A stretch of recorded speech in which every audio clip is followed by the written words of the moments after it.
नमस्कार दोस्तों, मैं ज्ञानवी बोरा आप सभी लोगों को एस फर्स्ट 24 न्यूज चैनल में स्वागत करती हूँ। आइए देश भर की तमाम बड़ी खबरों पर एक नजर डालते हैं।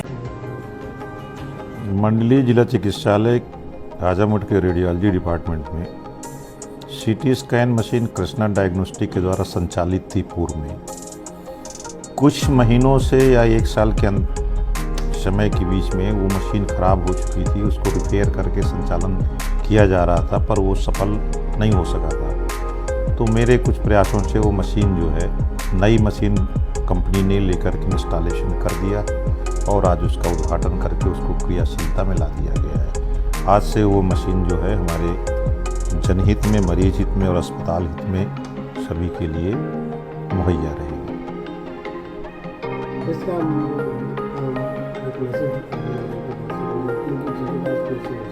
भाई सीटी स्कैन मशीन से ज़्यादातर तो सर की सीटी स्कैन की जाती है। हमारे पास एक दूसरी भी सीटी स्कैन की मशीन है जो CSR फंड से लगाई गई थी 5 अगस्त को। पावर ग्रिड एक संस्था है, उस संस्था ने डोनेट किया था अपने CSR फंड से, तो उस फंड से एक सीटी स्कैन मशीन नई लगाई गई। उस सीटी स्कैन मशीन से भी काफ़ी कुछ कार्य हो जाते हैं, बट मेडिको लीगल केसेस का काफ़ी ज़्यादा लोड होता है, तो ज़्यादातर मेडिको लीगल केसेस उससे हो पाते हैं और जन सामान्य वाले सीटी स्कैन नहीं हो पाते थे, कुछ कमियां रह जाती थी। इस सीटी स्कैन के शुभारंभ हो जाने से अब काफ़ी ज़्यादा मात्रा में प्रतिदिन हम सीटी स्कैन कर सकते हैं। किसी को ये नाराज़गी नहीं रहेगी कि हमारा सीटी स्कैन आज नहीं हो पाया। तो इस दिशा में हम लोग प्रयास किए और उस प्रयास से काफ़ी कुछ संभव हुआ और आज कृष्णा डायग्नोस्टिक की सीटी स्कैन का शुभारंभ पुनः हो गया।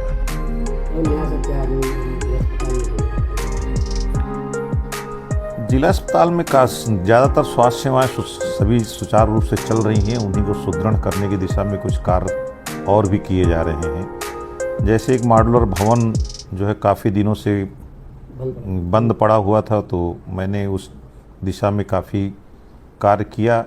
जिलाधिकारी महोदय और अपने अधिकारियों को सूचित करके उनसे परमिशन लेके उस भवन का अनुरक्षण कराया और अनुरक्षण की प्रक्रिया जारी है। संभवतः आने वाले कुछ हफ्तों में या कुछ महीनों में वो सब कार्य पूर्ण हो जाएंगे, तो उसमें कई चीज़ों का समावेश करना है। जैसे डेंटल विभाग के लिए डेंटल लैब की कमी है, जगह की कमी है, तो डेंटल विभाग को एक जगह उसमें दे दी जाएगी जिससे वो डेंटल लैब प्रतिस्थापित कर सकते हैं। मॉड्यूलर OT बनाने की उसमें जगह है। मॉड्यूलर भवन में एक OT बनी हुई है, पर उसमें संसाधन नहीं है।